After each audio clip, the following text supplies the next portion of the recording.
Добро дојдовте назад, како и секој петок си останува рубриката дури и во овие вонредни услови, адвокат на граѓаните. Овој петок сме со Бојан Милошевски.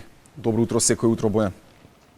Добро утро, поздрав до гледачите на Алфа телевизија и поздрав до сите граѓани на Република Македонија и посакувам што побрзо да излеземе од оваа ситуација, оваа состојба која што удира по здравствениот систем, по луѓето како по сите луѓе во државата, така и во стопанството и во економијата. Така. Дел од нашите гледачи веќе испраќа онлайн прашања, да објасниме само, ја тераме рубриката во овој формат поради почитување на препораките за заштита, да нема контакт колку може да се избегнува. Да ќе ве потсетам дека телефонските линии се отворени, можете да се јавите во било кој момент да прашате за било каков правен проблем што го имате. Адвокатот на граѓаните и овој петок е Бојан Милошевски, ќе ви даде бесплатен правен совет. Бојан, иако има доста прашања, јас би почнал прво со целата ситуација што ете во текот на вчерашниот ден ја разбранува македонската јавност со насилството врз девојчето од Штип. Еве, конкретно, тие биле веднаш пронајдени од полицијата, тоа се случило малку порано, колку што видовме. Во однос на правните санкции, со што би се соочувале овие насилници? Така, за жал, сите бевме сведоци на овој немил настан, кој што вчера јавност имаше можност да го види по широката јавност. Секако, овие насилници, односно овие сторители на ова кривично дело, треба да одговарат и треба да бидат изведени пред лицето на правдата. Во овој случај, јавното обвинителство го презема гонењето по службена должност, бидејќи во зависност од тоа како ќе биде квалификацијата на кривичното дело, доколку се работи за насилство квалификувано по член 386 од Кривичниот законник, тогаш и како запретена казна од 3 месеци до 5 години за сторителите на ова кривично затворска дело. Казна, значи. Затворска казна. Точно така. Меѓутоа, видете, она што јас сакам да го кажам во овој момент, ова е случај кој што ова видео протекло во јавност и во медиумите понатаму. Меѓутоа, јас се плашам дека во нашата држава постојат многу, односно постои голем број на вакви видеа, односно вакви настани, кои што за жал жртвите не се осмелуваат да ги не се одважуваат да ги истакнат во јавноста, како би можеле сторителите да се соочат со правдата. Што значи дека жртвите, во случајот девојчето од Штип, се жртви на едно насилство кое што во нашето општество се случува секојдневно. Секојдневно се случува и тоа е една појава која што сметам дека треба да се сузбие час поскоро, за да не се случуваат вакви настани. Ете, како што кажавте и вие од самиот прилог, значи ова видео протекува после 2 месеци од дејствието на сторување на кривичното дело, што значи дека протекло време додека излегло ова видео во јавноста, така што сметам дека има ни за вакви, за жал, ни за вакви моменти и видеа на насилство каде што се жртви нашите граѓани, утре може бидат, нели Боже, нашите деца и така натаму и така натаму. Значи императив е ова да се постапи по овој случај максимално ригорозно, би рекол јас. Како за пример? Максимално ригорозно, час поскоро, и јас еве апелирам до жртвите на ваквите насилства, кои што се случиле со вакво насилство, да ги пријават сите овие настани, иако се случиле во минатото. Значи тука застареноста е многу поголема, односно по извршувањето на кривичното дело. Значи час поскоро да ги пријават овие настани во Министерството за внатрешни работи, како би можело да се преземе гонењето од страна на јавното обвинителство.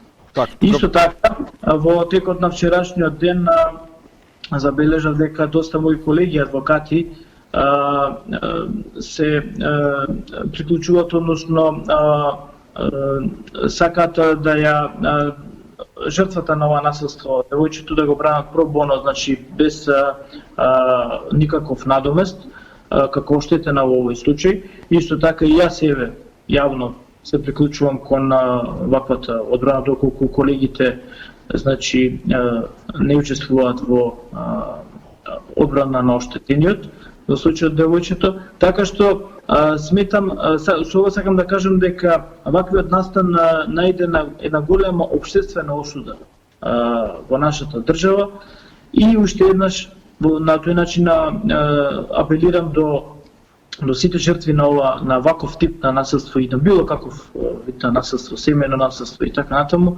час поскоро да ги пријават овие случаи, за да ваквата појава во нашето општество да ја сузбиеме, односно да ја искорениме.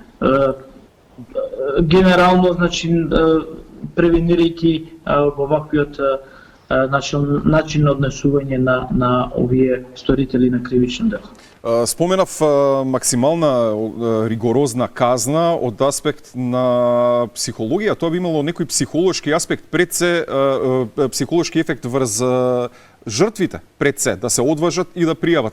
И сметам дека е, лично јас сметам дека е одлично ова што се создаде ваков притисок од страна на јавноста, токму за нив, токму за жртвите, да се одважат и да го пријават тоа. Да не го кријат, да не се плашат од притисоци, од закани, од така натаму и конечно да докажеме дека имаме правна држава која во вакви ситуации може да реагира онака како што налагаат законите. Така, се согласувам и уште еднаш исто така и поздравувам акцијата на Министерството за внатрешни работи кој што навистина експресно и москавично делуваше и ги приведе овие сторители на кривични дела, ги откри, ги лиши од слобода, ги приведе и понатаму, како што кажав, јавното обвинителство ја превзема постапката на гонење на овие сторители.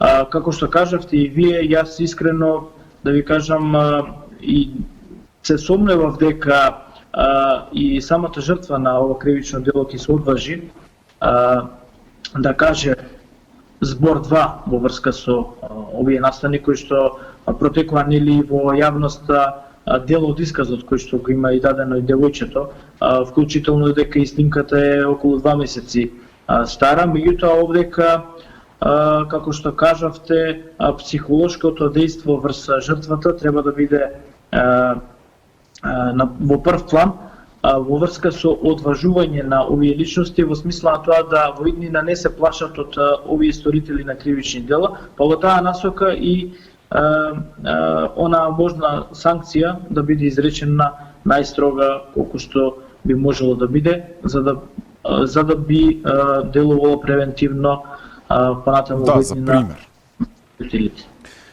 Да, почнеме со јавувањата. Имаме гледач на линија. Добро ви утро, секој утро повелете. Добро утро. Добро ви утро.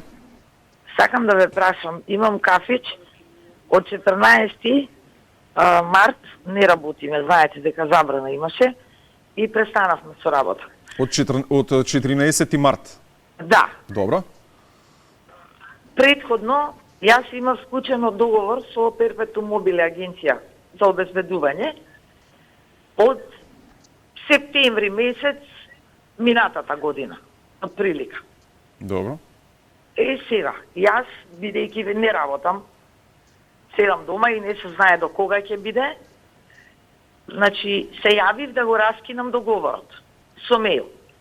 Одма ми се јавија и ми рекоа дека договорот ќе го раскинеме, меѓутоа морам да плаќам пенали затоа што договорот е раскинат предвремено. Тој на 3 години бил, не сум ни приметила, добро, тоа е моја кривица. И јас им викам дека јас и за останатите фактури што ги имам према нив, имам 2 или 3 фактури, не можам да ги платам, а камоли уште и казнена некоја си фактура 6000 денари. Добро. И сега сакам адвокатот да се посоветувам Јас им реков дека ќе одам на суд за таа казнена фактура. Добро. Дали го слушнавте прашањето, бидете на линија? Така, значи по еден дел го слушнав, предпоставам се да извршена услуга од страна на правно лице према гледачот. Да, Кафуле, кое затворило на 14 март, се работи за Агенција за обезбедување, договор со Агенција за обезбедување, не е истечен целиот временски период, нели поради вонредната состојба, бил на 3 години, се јавила гледачката за предвремено раскинување на договорот и нели освен за останатите фактури, тие бараат да се исплатат и пенали за предвремено раскинување на договорот, кој согласно актуелната ситуација со коронавирусот и вонредната состојба, гледачката не е во состојба да плати, па кажала дека на суд сака да се разгледа оваа ситуација.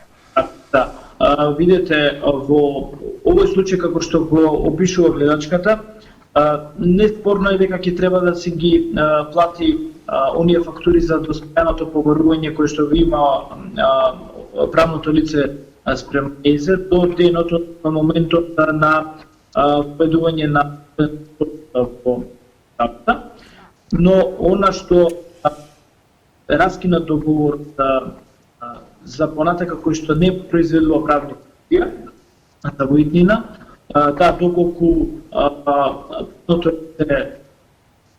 не се согласува со оваквиот начин на договор, не спорно дека ќе влезат во судска постапка, то смет дека пак дека како што ја опишу гледачката, имал право да го раскаже, бидејќи согласно општите одредби односи, истото може да не произведува, односно да не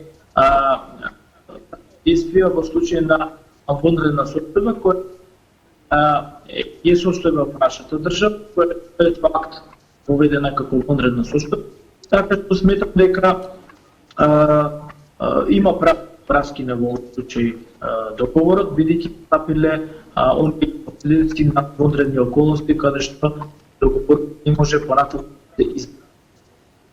Добро, имаме прашање од гледач испратено по електронски пат. Сакам да го прашам адвокатот како може во имотен лист, читам, цитирам, нели?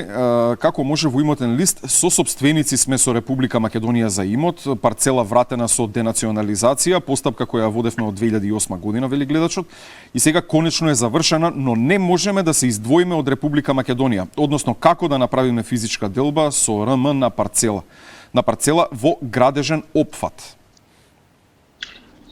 Така, значи, како што е поставено прашањето, претпоставам дека се работи за право на сосопственост на катастарска парцела, а не сосопственост на катастарски парцели во рамките на градежната парцела, бидејќи таков институт, иако не го познава Законот за собственост и други стварни права, тој беше воведен како институт во Законот за градежно земјиште, но како и да е, доколку е вака како што е поставено пред, а се работи за сосопственост во рамките на катастарската парцела, во тој случај странката може да поднесе предлог на надлежниот компарничен суд заради физичка делба. Во овој случај, бидејќи се работи за физичка делба со Република Македонија која што треба да се изврши, во тој случај државата, интересите на имотните интереси на Република Македонија ги застапува државното правобранителство на Република Македонија за подрачјето за кое што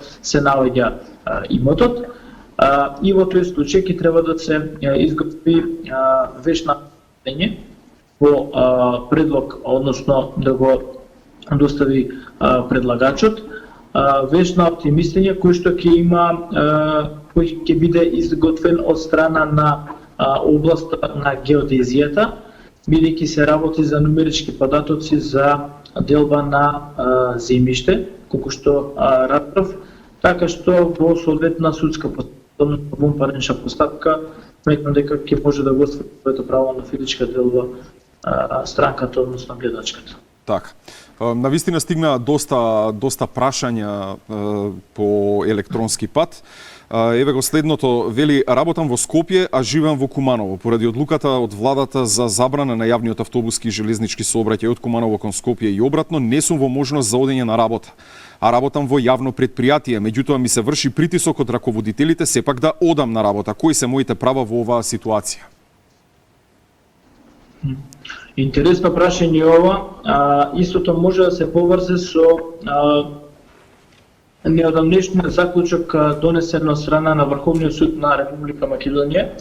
Чином беше дека крајот на 2019 година, каде што вработениот во јавниот сектор, односно секој работник кој што е вработен во јавниот сектор, кој што е распореден со решение да ги врши работите надвор од своето работно место на живење, има право на надоместа на трошоци за превоз до и од работното место во случај каде што не е организиран на јавниот превоз од местото на живење до местото на каде што ги извршува работите и работните задачи, секако во согласност со колективниот општиот колективен договор за службениците во јавниот сектор.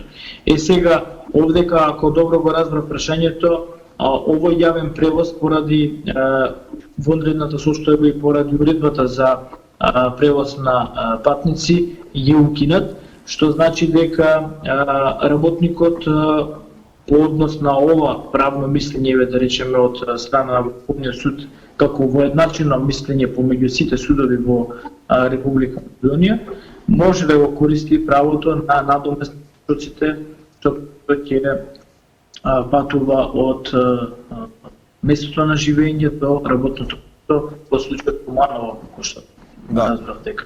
Да. Така што ќе да го створи тоа. Да, имаме уште еден гледач на линија. Добро утро, секој утро кому? Добро утро, вака сакам да прашам едно прашање. Владата донесе решение да се искористи стариот одмор до 1 мај, а што со овие луѓе што се на боледување моментално и што ќе дали може како да се искористи тоа понатак годишниот одмор, дали ќе им пропадне или? Да, го слушнате прашањето? Да, имаш се не се сеќам дали е препорка или е уредба со законска сила Владата на Република Македонија, каде искористи при ваква вонредна состојба. Меѓутоа, сметам дека толку го користи боледување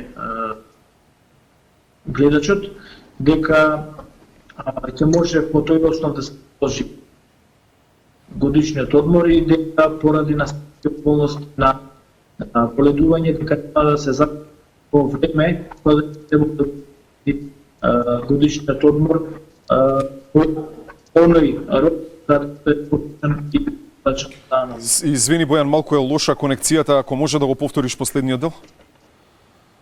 Сметам дека дека ќе може да го пролонгира, бидејќи поради користење на годишен одмор, кој го докажува и го приложува со договор на работодавач, дека ќе може да го пролонгира користењето на годишниот одмор на побара од работодавачот, бидејќи поради околности на користење годишен одмор не бил во мој користи оваа препорака или пак со законска сила од страна на Владата на Република Македонија за користење на годишен одмор. Значи, во временскиот период. Така, значи доколку во моментот користите боледување, ете и поради вонредната состојба, имате право да побарате пролонгирање. Понатаму, вонреден правен лек или повторување на постапка на кој начин може да се направи и во кој случај и до колку рок или време траење може да се побара, претпоставам од иницијалната правна постапка. Така, видете, повторување на постапката е вонреден правен лек, согласно Законот за парнична постапка.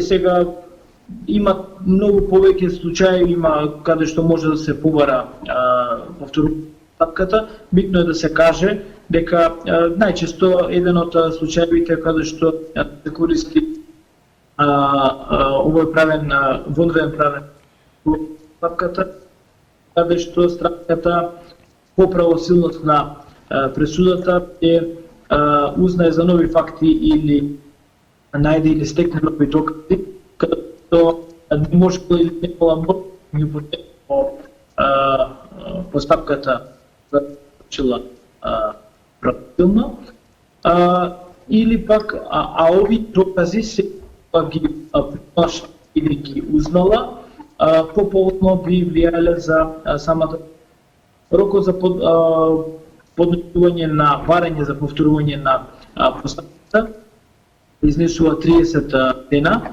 од денот на еден од начините, но причините поради кои што може да бара повторување на постапката. Изнесува 30 дена, но во секој случај барање повторување на постапката застарува во рокот 5 години од ден на правилност на пресудата. Добро. Имаме гледач на линија. Дали се слушаме? Повелете. Ало? Дали си исклучил гледачот? Ало? Да, повелете. На возраст сум од 70 години. Со работен стаж од 43,5 години. Меѓутоа, по некоја случајно станав инвалид, не можам да се движам. Добивав од центарот нега и мобинг. Меѓутоа, оттаму добив решение дека ми се укинува мобинго, затоа што се донесол закон мобилност, предпоставам дека да се смета. до 65 години. Ама јас мобинго го добивав пред да се донеси тој закон. Сега не знам зошто ми е укинат и мобинго и негата. Како можам да ги добивам? Предпоставам дека мислите на мобилност, не на мобинг. Добро, мобилност нека е. Го слушнавте прашањето. Укината е мобилност, од кои причини само не можев добро да разберам. 70 години е навршена возраст, гледачот? Над 65 години ви рекле дека не можете да земете мобилност. Да, не можам да земам, а јас пред да се донеси тој закон го добивав. Мобилноста ја добивав. Така, да. Благодариме на говорење. Состојбата како се опишува гледачот, сметам дека без разлика што подоцна се донел понеповолен закон за странката, во тој случај чим веќе странката го стварила правото на мобилност, истото треба да се вложи.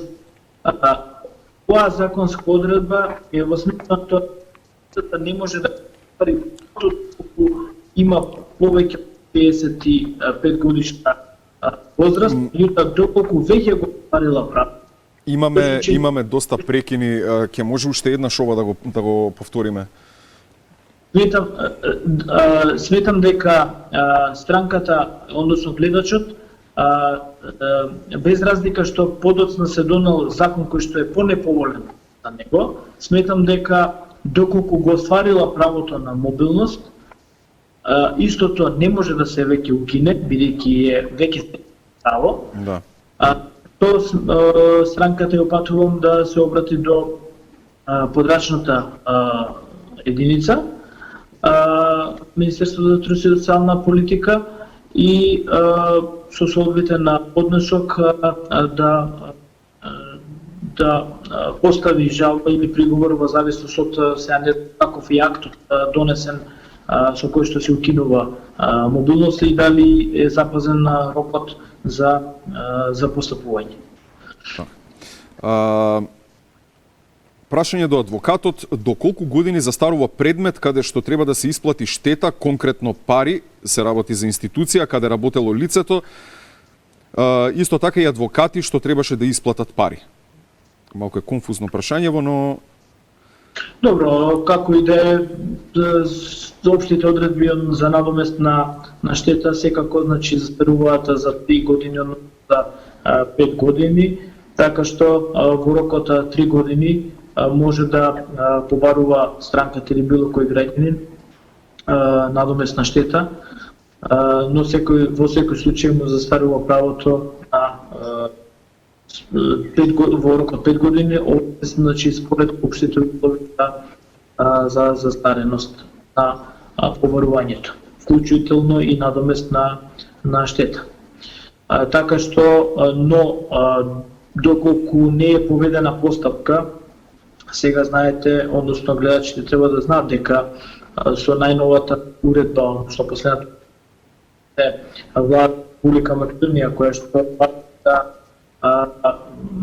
нити органи и во постапување, односно и на самите граѓани кои што се на странките, ето сите рокови за стареност, како и преклузивни рокови. Имаме некакви проблеми со конекцијата, изгледа.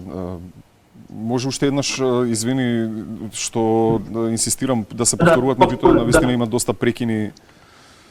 Треба да знаат, сакав да кажам на гледачите дека со новата уредба на застареноста во постапувањето и позитивните рокови за делени действија кои однесуваат странките и граѓаните, дека претенуваат да течат, а од момент на донесувањето на таа уредба последува одредената состојба. Апропо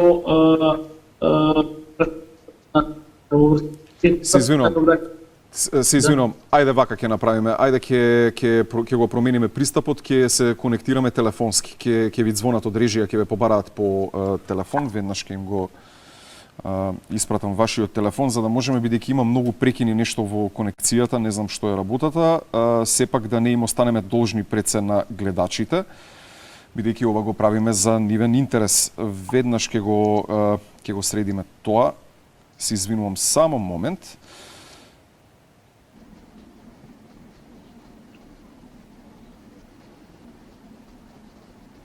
Се извинувам. Да. Не знам зошто се случуваат овие прекини. Добро, нормално е, технологија понекогаш има телефонски пречки, во меѓувреме би можеле да се обидеме да стапиме во контакт со вас веднаш. Ќе ви звонат на телефонот за 30 на секунди. Јас ќе повторам во меѓувреме делот поентите што ги кажавме на делот прашањата на гледачите, дека се согласивме во однос на она што го говоревме за главната тема која потресе македонската јавност, она што се случуваше со насилството врз девојчето во Штип. Многу важна тема и се согласивме дека треба да има најригорозни мерки во однос на тоа да бидат показател за другите, да не се плашат, да истапат напред. Исто така се согласивме дека и позитивен притисокот од целокупната македонска јавност. Буквално сите беа згрозени од тоа што се случило. Бојан, дали се слушаме? Да, се слушаме на линија. Одлично. Ајде да продолжиме. Имаме и гледач на линија. Ајде да се обидеме. Дали се слушаме? Ало? Да? Повелете. Ало? Да, повелете. Ве слушам. Ме слушате? Да. Директно со адвоката разговарам. Ало? Да, поставете го прашањето, ќе го проследиме. Другар адвокат, интересираме дали сте запознаени нешто со оваа докупа на пензијскиот стаж? Ако може малку поспоро ве молам. Поспоро, дали сте запознаени со докуп на пензијскиот стаж? На пензијскиот додаток? Не, пензијскиот стаж, со стажот. Пензијскиот стаж, аха, добро. Дали сте, викам, запознаени со овој случај? Например, жената има 10 години работен стаж.